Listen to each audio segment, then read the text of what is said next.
Happy Saturday, not Sunday yet, but Saturday. We are kind of keeping a focus on Sunday though, so we do have that first alert weather day for us tomorrow. Just because things are nice and pretty outside today, I'm not going to focus too much on our current temperatures and forecast because it's going to be nice for the rest of the evening. Here's our timeline looking ahead to tomorrow though. So for my folks around the western chunk of our community here, so that is Haleyville, Winfield, all the way up to Lawrenceburg and Waynesboro in Tennessee. All those folks along that line there. By the time you get out of church, 10 a.m., or if you have a later service, maybe 11 or 12. Post-church, brunch hours, that's when we'll start to see some of these rain chances make their way toward your area specifically.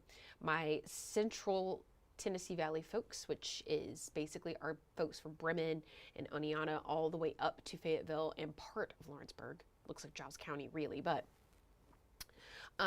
all the way up to that point, you folks will deal with rain chances more in those lunchtime hours from about 1 to 3. And then 3 to 5 for my eastern folks. Those are the people that are Gadsden all the way up to Winchester. You guys will see the last of the showers, but this is the thing. This is the arrival time, just so you know. So that could mean it could be 2, 3 o'clock, and our folks in Florence and Waterloo and even Red Bay could still see some passing showers. So keep that in mind as we go through this. Take it hour by hour to show you that specifically. Wind gusts are going to be quite high, and I'll show you another graphic has our actual wind gusts. You'll notice tomorrow morning around 7 a.m. though, lots of us will be around 60. Now the good part is that the more that we've gotten some guidance on this, the less of an opportunity we've seen for a drastic change in the forecast. So it looks like our forecast, or temperatures, I should say, are going to drop to those upper 60s. So it looks like we may see a dip back into the 50s because, you know, our low for tomorrow is about 54. We'll see that, but we'll warm up to the 60s, and so we'll stay around these 60s to 62 right in there for our Sunday. So this is 11 a.m. and you'll see how that storm timeline's tracking here. We'll see those rain chances start in around 10 and 11. Won't really make its way to the east until those later afternoon hours. This is 3 p.m.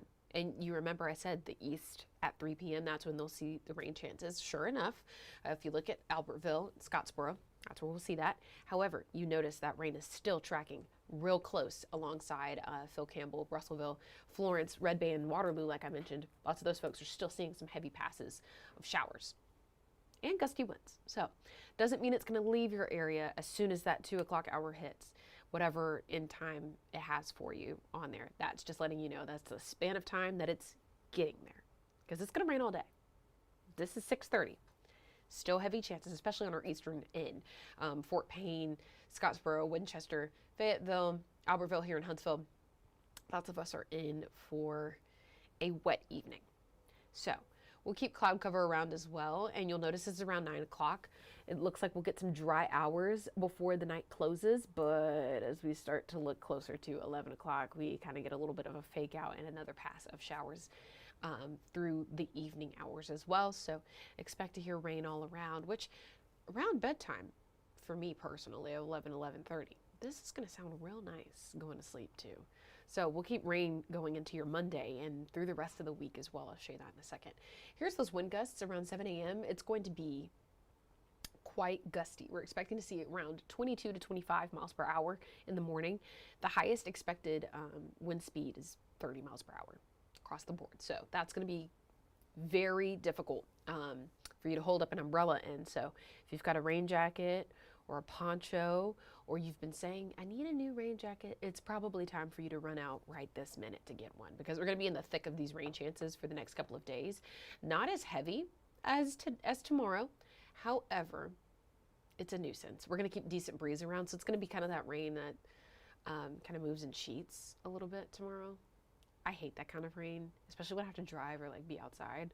It's really cool to watch from inside through my window, but when I'm outside and I have to get things done or I'm driving, it makes me want to pull over and just sit on the side of the road and not move.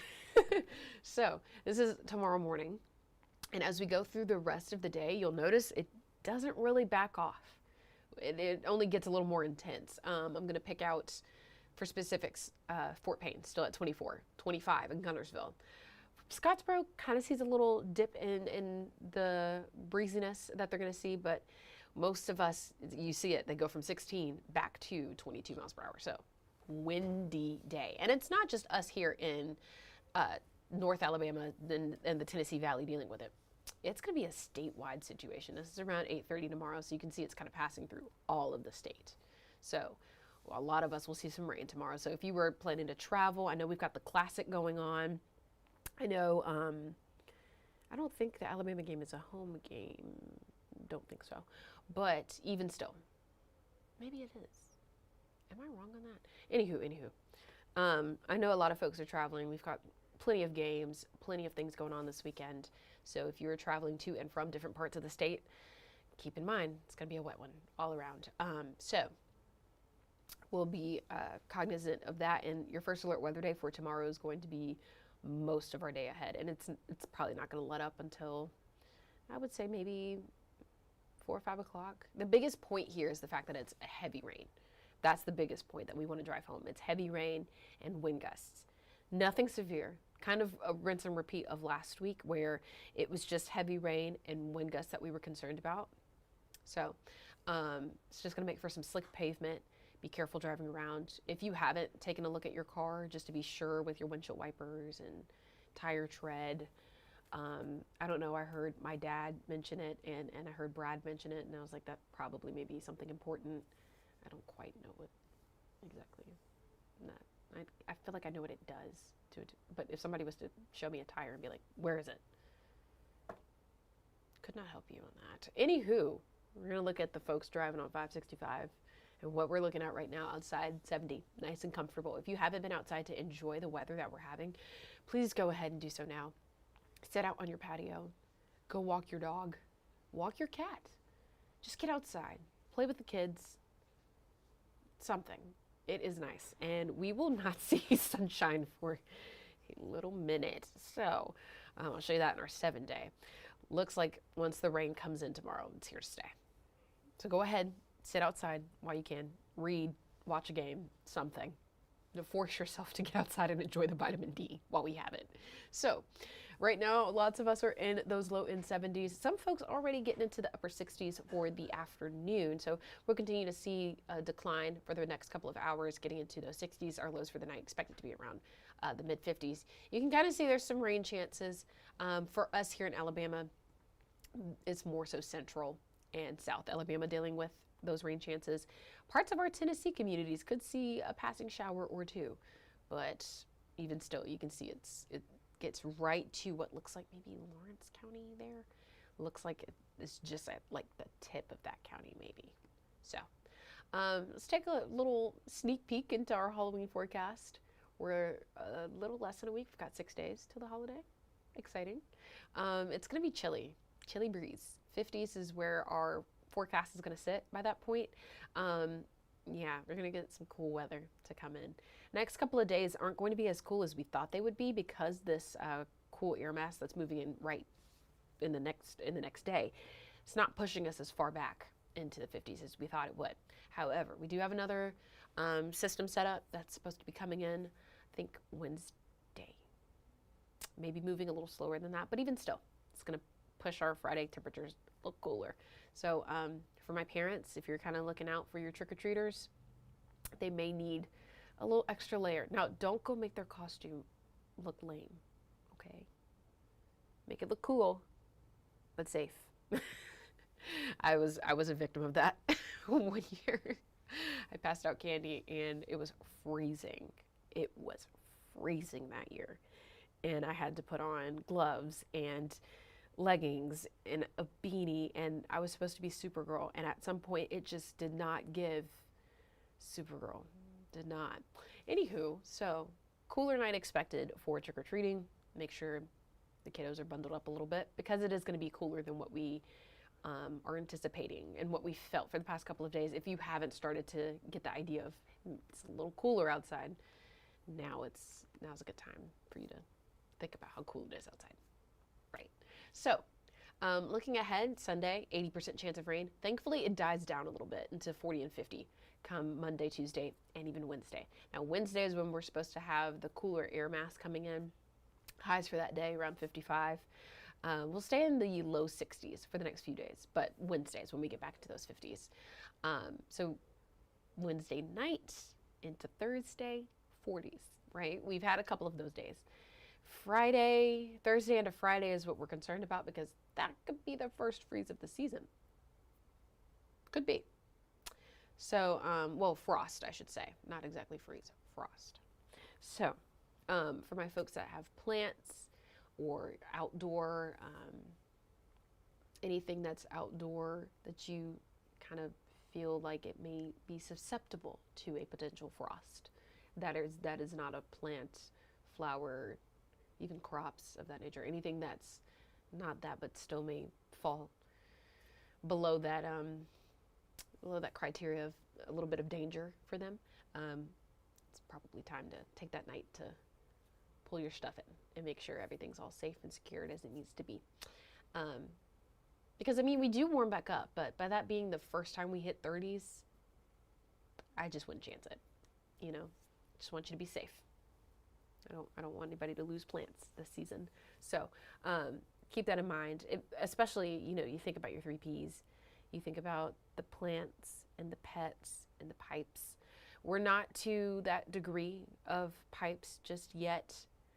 Pets, I would also err on the side of at least just bringing them in because it is going to be the first time this season that we'll feel that. Now, unless your dog is certified outdoors, all right, you know, they may be fine. But my dog, she is not. Not at all. She's a little toy poodle. Honestly, I feel like if I left her outside for 5 minutes in 40-degree weather, honestly, if I left her outside tomorrow, she would blow away with the wind gusts. She's like tiny. But enough about pets. Make sure you're taking care of them though, because you know it's gonna be 30s overnight for Thursday into Friday. So it's gonna be a little bit of chilly. There's a little chill in the air. Ooh, that's a spooky chill in the air. Anywho, rain looks like it's gonna dry out by that point though, which is good to note for our trick-or-treaters. It's gonna be a fun evening for everyone. Hope everyone's safe. Keep in mind, it may be, I feel like Thursday's rain chance may dry out. So hopefully by that point, it's not muddy and gross on Friday. But if we still have some residual showers on Thursday, hopefully things will dry up by Friday. I think so. So maybe it won't be kind of a sticky mess outside, you know, with mud and everything tracking into folks' yards and whatnot. Oh, something I did forget. I'm going to check comments real fast. Yes, Cavapoo. Oh, precious. Someone said they have a Cavapoo, and yes, he would freeze. If they're about the same size. I know they will. So, last little thing before we get into our first alert weather day, go ahead and move your decorations and things of that nature indoors. Forgot to mention that. Since we're going to have some stronger wind gusts, I want you to just err on the side of safety. So, keep that in mind. Secure anything that you haven't really secured all that well. So keep that in mind. We're going to keep some breeze around, a decent breeze tomorrow. So not strong, but a little strong. Alrighty. So with that being said, in about 5 minutes, we have our 5 o'clock show. I hope you'll tune in and we'll talk more about your forecast and what to expect for tomorrow. And as always, my DMs on Facebook are open. You can always comment here if you have some questions, very specific questions, and I'll be sure to answer them. So have a great rest of your Saturday. Hope you'll enjoy the rest of the forecast that we have because it's about to get rainy and windy and not so fun. Okay, bye everyone.